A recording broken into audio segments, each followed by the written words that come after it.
pouvons vivre dans une radicale dépendance par rapport à Dieu si nous le voulons. Et en cela, nous sommes principe d'ordre, nous allons remettre de l'ordre déjà là où nous pouvons, en nous. Alors même si la prière, bien sûr, les sacrements, la vie intérieure, l'attention de l'âme vers Dieu sont des activités religieuses et contre-révolutionnaires, dont l'influence et le rayonnement sont réels, il faut bien sûr être réaliste et ajouter que l'homme ne se nourrit pas uniquement de la parole divine, même s'il s'en nourrit d'abord, mais il se nourrit aussi de pain matériel. Et ces aspects matériels sont très importants, évidemment. Quel pain pouvons-nous manger, donc nourrir notre corps, quand l'agriculture a été assassinée par Monsanto et par toute la finance, par tout le lobby chimique, parce que les politiques ne cherchent plus à nous donner de la bonne nourriture et donc font passer donnent des privilèges aux chimistes pour nous faire du pain. Et c'est pas comme ça qu'on fait du pain. Alors que se passe-t-il? On le voit bien la conséquence de ce progrès. On constate un autre progrès qui lui est fulgurant, c'est l'explosion des cancers. Puisqu'on triche avec la nourriture au nom de l'argent, on a de la mauvaise nourriture qui engendre des cancers à une échelle jamais vue avant. Voilà ce qui arrive parce que maman nous a obligés soit à faire ou soit à manger un pain qui n'était plus fait selon les lois naturelles. Et notre titre de chrétien, non seulement nous interdit de fuir donc nos responsabilités terrestres, mais il nous oblige à les assumer. C'est-à-dire,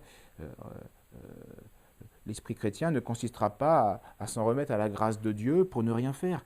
Il va consister à faire par amour tout ce qui est en notre pouvoir. C'est-à-dire, si je suis boulanger, mon devoir est je fais ce que je peux. Et je ne fais pas un pain tronqué avec des OGM ou en trichant avec Monsanto. Et si je fais du pain, je fais du vrai pain. Si je parle, je dis la vérité. Et ainsi de suite. Alors c'est sûr que c'est pas sans souffrance, sans difficulté. Plus ça va aller, plus maman règne, plus ça va être dur.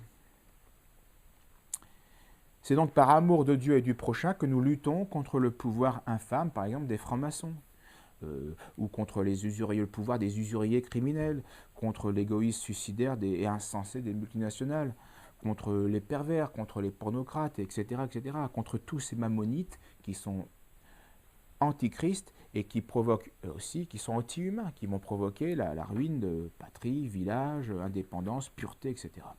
Bref, de nos vies matérielles comme vie spirituelle, car tout est lié. Les révolutionnaires, outre d'être des impies envers Dieu, sont aussi des criminels envers leur prochain. Tout se tient. C'est donc par amour de Dieu et du prochain que nous luttons contre ces malfaiteurs en tout genre. Et agir ainsi, c'est faire œuvre positive, oui. Comme le médecin qui lutte contre des microbes, il est réellement un acteur de la santé. Donc le révolutionnaire qui lutte contre les aspects négatifs et contre les personnes malfaisantes, fait œuvre de santé publique. Car si la charité nous commande d'aimer nos ennemis, elle nous commande aussi de ne pas les laisser prospérer.